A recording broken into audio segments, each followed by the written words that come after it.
আজকে একটা important debate নিয়ে আপনাদের সাথে কথা বলতে চাই।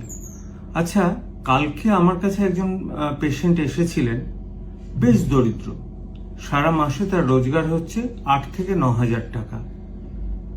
তাকে আমি তার দেখলাম প্রস্টেট বড় হয়েছে, তার প্রেশার আছে। আমি প্রেশারের জন্য ওনার খুব ভালো সহ্য হয় সিলডেনাপেরিন আর টেলমিসার্টান কম্বিনেশন একটা লিখেছিলাম, আর ডুটাস্টেরয়েড তার সাথে আরেকটা ওষুধ মিলিয়ে আমি প্রস্টেটের ওষুধ দিয়েছিলাম, সিলাডোসিন ডুটাস্টেরয়েড বা ট্যামসিলোসিন ডুটাস্টেরয়েড, এটা দিয়েছিলাম। তো উনি না প্রধানমন্ত্রীর যে ওষুধগুলো পাওয়া যায় জনঔষধি থেকে, উনি ওষুধের স্ট্রিপ নিয়ে আমায় দেখালেন। আমি দেখে সত্যি তাজ্জব হয়ে গেলাম। দুটো পাশাপাশি আমি ছবিও আপনাদের দেব।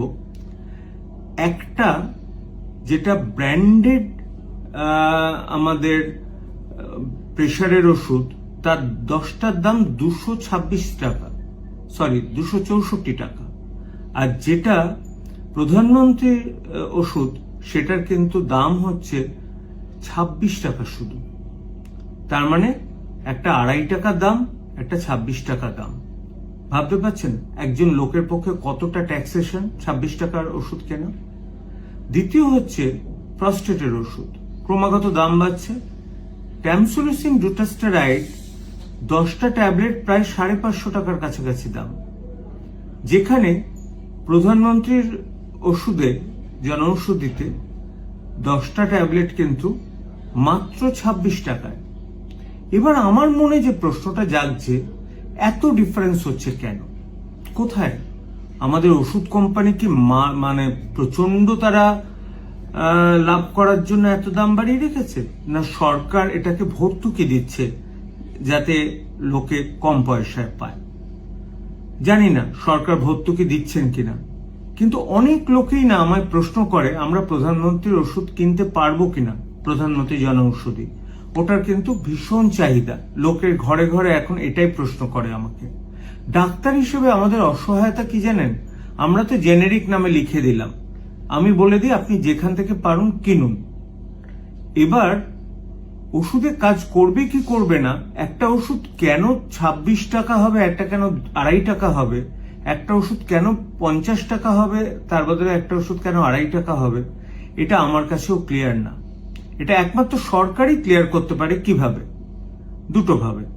এক নম্বর হচ্ছে প্রধানমন্ত্রীর যে জনঔষধি ওষুধের একটা স্ট্রিপ, একটা ব্যাচ নিয়ে টেস্ট করে গুণমান দেখুক। একটা ব্র্যান্ডেড ওষুধের যে কোনো একটা ব্র্যান্ড নিয়ে সেটা একটা গুণমান দেখুক, এবং সেটা না একদম কাগজে দিয়ে দিক যে প্রধানমন্ত্রী ওষুধের যে গুণমান 95% অফ দ্য টার্গেট রিচ করে গেছে, তাহলেই আমরা খুশি। আমরা 99% চাই না, যদিও ওয়েস্টার্ন স্ট্যান্ডার্ড হচ্ছে 99.9% থাকতে হবে। আর দ্বিতীয় হচ্ছে কেস কন্ট্রোল স্টাডি, অর্থাৎ একটা গ্রুপ অফ পপুলেশন, তারা প্রধানমন্ত্রী ওষুধ খেলেন আর গ্রুপ অফ পপুলেশন ব্র্যান্ডেড ওষুধ খেলেন, তাহলে দেখা যাবে কার কোনটাতে ভালো কাজ হয়। নয়তো এ নিয়ে তর্ক চলতেই থাকবে, তর্ক থামবে না, মানে কথা বাড়তে থাকবে। কিন্তু সত্যি যদি এটা ভালো হয়, এটার চেয়ে ভালো জিনিস কিছু না। কারণ একটা মানুষের প্রতি মাসে যেখানে 8-9 হাজার টাকা খরচ হতো, সেটা 800-900 টাকায় কিন্তু তার ওষুধের খরচ হয়ে যাবে। সুতরাং আপনারা ভাবুন, চিন্তা করুন কোনটা খাবেন। একটু সরকারকে আমি আশা করব সরকার উদ্যোগী হবেন এই ইনিশিয়েটিভটা নিতে, যে এই ওষুধগুলো সঠিক সেটা একদম বাইরে একদম এক্সপোজ করে দিতে।